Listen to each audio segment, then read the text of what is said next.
ये कहानी टाइनी चिड़िया और उसकी बेटी टूनी की है। टाइनी के पति की कुछ समय पहले ही मौत हो गई थी, इसलिए टाइनी को काम पर जाना पड़ता था ताकि वो पैसे कमा के अपनी बेटी की देखभाल कर सके। एक दिन टूनी स्कूल से घर आके अपनी माँ से कहती है, माँ, मेरे स्कूल में वेकेशन हो गया है। अगर पापा होते तो मुझे कहीं घूमने ले जाते। पापा के जाने के बाद मुझे कोई घूमने नहीं ले गया। बेटा, तुम फिक्र मत करो, मैं कल अपने काम से छुट्टी लेके तुम्हें कहीं घुमाने ले जाऊंगी। अरे वाह, बहुत मजा आएगा माँ। लेकिन चलो, अब सबसे पहले खाना खा लो। टाइनी उसकी बेटी टूनी को उसके पापा की कमी बिल्कुल महसूस नहीं होने देती थी। वो हमेशा टूनी को खुश रखती थी। दूसरे दिन टाइनी और उसकी बेटी घूमने जाते हैं। माँ, ये देखो, क्या मैं वहाँ जा सकती हूँ? नहीं बेटा, वहाँ बहुत खतरा है। कहीं तुम्हें कुछ हो गया तो?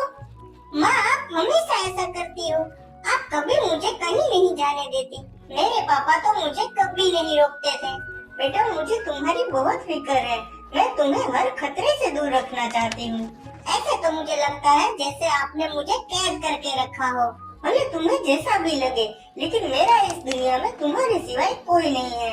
मैं तुम्हें खो नहीं सकती, इसलिए मैं तुम्हें हर खतरे से बचाऊंगी। टूनी बहुत ही दुखी होके वहाँ से उड़ने लगती है। टूनी, बेटा रुको, मेरी बात तो सुनो। टूनी इतना तेज उड़ती है कि उसकी माँ बहुत ही पीछे रह जाती है। पापा, मुझे आपकी बहुत याद आ रही है। काश आप जिंदा होते। तभी अचानक टूनी पर एक झाल गिरता है। ये तो छोटी सी चिड़िया है, इसे खाने में तो बहुत मजा आ जाएगा। मुझे छोड़ दो, मुझे मेरी मम्मी के पास जाना है। अब तुम मम्मी के पास नहीं, सीधा मेरे पेट में जाओगी। आज टूनी को लेके अपने घर चला जाता है। वहाँ एक और चिड़िया होती है जिसे बाज ने पिंजरे में कैद कर रखा है। वो टूनी को भी उसी पिंजरे में कैद कर देता है। अब तुम दोनों यहाँ शांति से रहो, तब तक मैं और शिकार करके आता हूँ। उसके बाद तुम दोनों को बारी बारी से खाऊंगा। सबसे पहले इस छोटी चिड़िया को।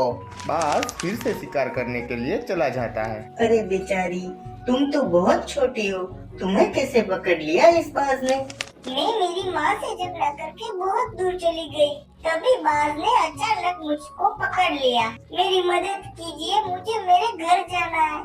मेरी माँ बहुत चिंता कर रही होगी। बेटा, मुझे भी यहाँ से निकलना है, लेकिन इस पिंजरे में से हम कैसे निकलेंगे? तो क्या ये बाज हमें खा जाएगा? हम मर जाएंगे? नहीं बेटा, हम भगवान से प्रार्थना करते हैं, कोई ना कोई हमें जरूर बचाएगा। टाइनी अपनी बेटी को सब जगह ढूंढती है। क्या आपने मेरी छोटी सी बेटी को कहीं देखा है? हाँ, वो छोटी सी चिड़िया रोते रोते बांस के इलाके में चली गई है। हे भगवान, कहीं टोनी को बाज ने तो पकड़ नहीं लिया? अगर बाज ने पकड़ लिया होगा तो वो आज शाम तक तुम्हारी बेटी को खा जाएगा। भैया, मेरी मदद करो, मेरी बेटी बहुत ही छोटी है। माफ करना, लेकिन मैं मौत के मुंह में नहीं जा सकता।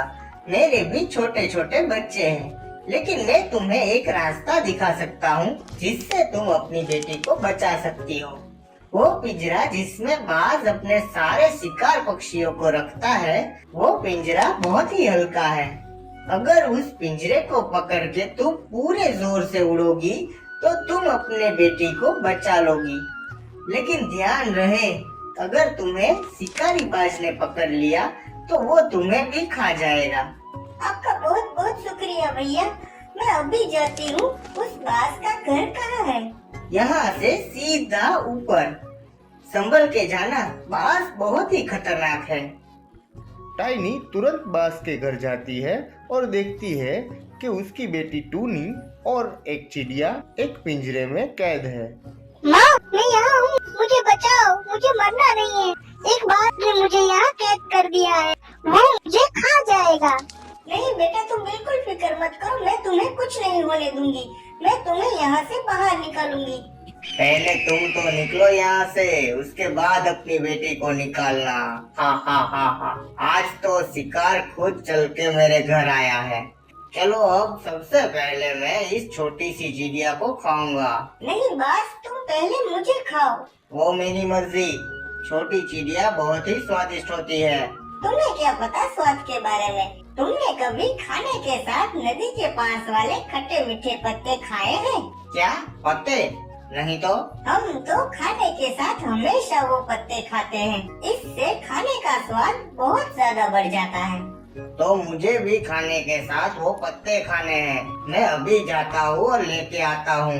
बाज पत्ते लेने बहुत दूर नदी के किनारे चला जाता है। अब सुनो मेरी बात, उससे पहले के बाज वापस आ जाए, हमको इस पिंजरे के साथ जितना हो सके उतना जोर से उड़ना होगा। फिर वो सब अपनी पूरी ताकत लगा के उड़ने लगते हैं और अपने जंगल में सुरक्षित आ जाते हैं। माँ मुझे माफ कर दो, मैंने तुम्हारी बात नहीं मानी। नहीं बेटा, इसमें तुम्हारी गलती नहीं है। मैंने तुम्हें कुछ ज्यादा ही बांध कर रखा था। आज से मैं तुम्हारी हर बात मानूंगी और तुमसे पूछे बगैर कहीं नहीं जाऊंगी। फिर वो माँ बेटी हंसी खुशी रहने लगते हैं।